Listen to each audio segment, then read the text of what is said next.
The first stage of grief is shock and denial, which are both natural defense mechanisms. For years, the person has been drinking without any dire consequences. When the negative effects of drinking begin to catch up with them, it is hard to believe at first that it is real. The person still has hope in part of their mind that normal drinking will reoccur if they start drinking again. And it is very natural to feel this way. Yet it is tremendously detrimental for the person to get stuck at this stage and not continue through the cycles. The next stage in the grief process is anger. The person who has realized on some level that they truly have a drinking or drug problem asks why they can't use responsibly while others can. There is a tremendous amount of anger, which is also a type of denial. There will be a tendency to drink to spite people and to prove that the person can still use despite a part of their consciousness that knows they really can't. When someone finally gives up that delusion, they will enter the stage of bargaining. Here is a scenario that I often present to DUI groups. If you go to a doctor to get a physical and the doctor tells you that you have a month to live as you have a devastating cancer, what are you going to do at that point? Unfortunately, most of the people in the DUI groups answer that they're going to party as hard as they can because they're going to die anyway. It takes quite a few people answering before someone suggests getting a second opinion in case the first doctor is wrong. So bargaining is an attempt to try and prove that unpleasant information is wrong. This process is adaptive and healthy if the information is indeed wrong, but incredibly damaging if the information proves to be correct. Most people in the bargaining stage will attempt to control their problem with alcohol by trying to engage in social drinking.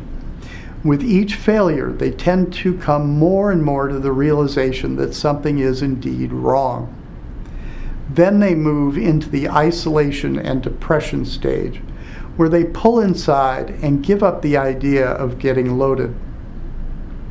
They also realize that they can no longer be around people who are loaded and still maintain their sobriety. A person eventually has to resign themselves to the idea of that loss and then accept the loss. Hopefully the person will then find other activities to be involved with and have fun in their life. This kind of transformation is what makes people establish a sobriety that really lasts. Basically, there is a part of the alcoholic or drug addict that wants to use because of the benefit of that particular drug. The benefits of intoxicating drugs, which are real, include increased relaxation, a momentary increase in mood, a temporary decrease in stress, increased social interaction, and fun. The cost of the drug shows up much later. These may include losses of money, health, and social connection, as people don't like to be around people who are loaded and obnoxious. One of the most severe problems concerns feelings. Once a person becomes a user on a regular basis, that person becomes emotionally retarded. A person cannot develop or grow emotionally from the point that they started drinking or using regularly until they stop. The person can develop to some degree intellectually, but essentially, when they quit, they are at the same level as when they initially started using. At first, the benefit of the drug is perhaps 80 to 90%, and the cost only 10%. Again, when I ask a DUI group what percentage of costs they would suffer before they would quit, they usually say, when the I don't want part goes up to about 20%. Unfortunately, the reality is very different, as it is more likely that a user will wait until the cost increases to 70 or 80. As a clinician, what you want to see is this cost increase, and when it reaches a 50-50 level and there is significant anxiety, a tremendous internal war begins to occur. One part of the person wants to use, and one part wants sobriety. The tendency is to find a well-meaning but very naive codependent or enabler who will take this part of the argument for the user so they can project it onto them and then react. This will allow the user to jettison the responsibility for the moment and be more likely to use.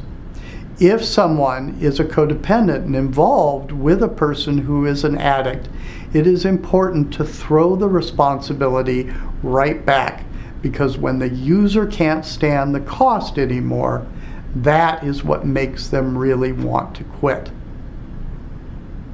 The dynamics of abuse and addiction are layered with emotional complexity. The ideal self and the false self are shown on the grandiosity, shame, control, and release chart. Think of it this way. If someone has been abandoned and shamed, they tend to feel that something is horribly wrong deep within their soul. They believe they can't possibly get it out. Therefore, the best they can do is to desperately perform at 100% for the rest of their lives by never making a mistake again. This will then make them at least feel okay for short periods of time. This person, however, is now doomed to proving his or her self-worth by constantly doing and performing. This type of thinking sets up tremendously addictive cycles. The following is an example of this dynamic.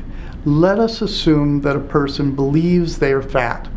What they desire is to look like a Greek god. They begin to exercise 2 hours a day and eat only healthy foods. At first, they will feel absolutely in control and proud of themselves. The person will continue to eat and exercise that way for 2 or 3 days, and they feel the high of being able to be in control.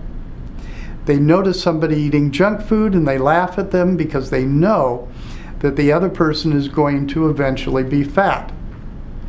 They feel certain that they are on top of things and they are really an exceptional person. They believe their behavior is their personhood and their worth.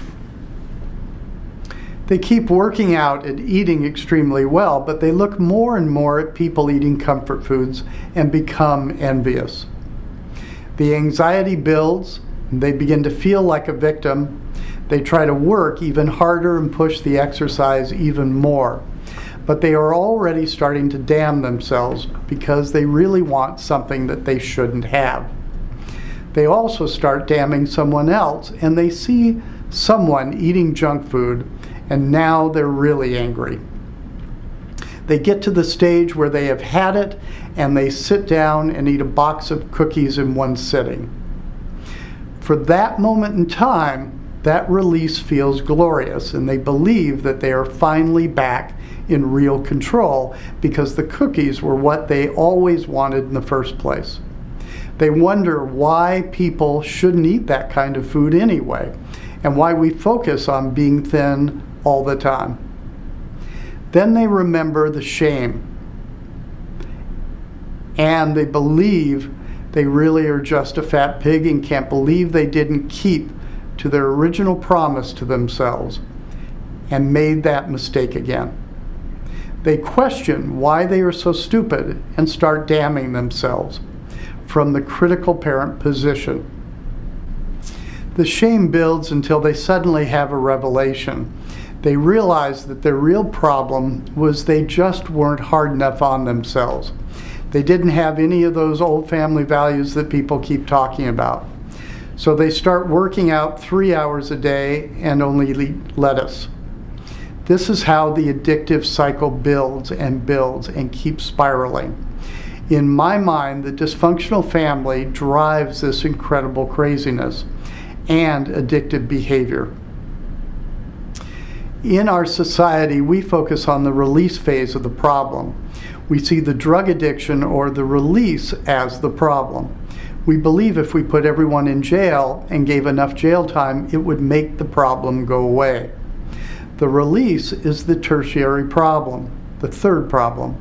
The control and grandiosity, or the feeling that somehow we are God, is the secondary problem, or the setup problem. There is no way that you can get to be 100%, but getting to be 80% is quite achievable. If people realize this, they would not set themselves up for addiction. The real problem with any kind of addiction is the shame that drives the engine.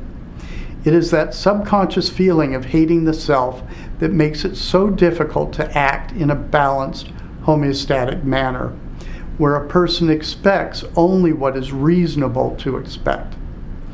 Therefore, if we truly want to change the addictive behavior, what we have to do is get into the family system to make it more sane and human, rather than so dysfunctional. Although we have been discussing addiction, it is also important to look at the issue of abuse, because in some ways it matters whether it is addiction or abuse. But for my purposes, if the usage is out of balance at all, then there really still is a problem.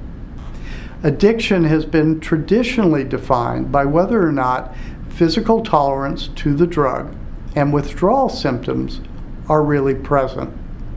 If it isn't, then the person isn't physically addicted to the drug. However, they still might be emotionally addicted. You can be emotionally addicted to anything. Anything out of balance can become emotionally addictive. Abuse simply means out of balance behavior in the absence of physical withdrawal.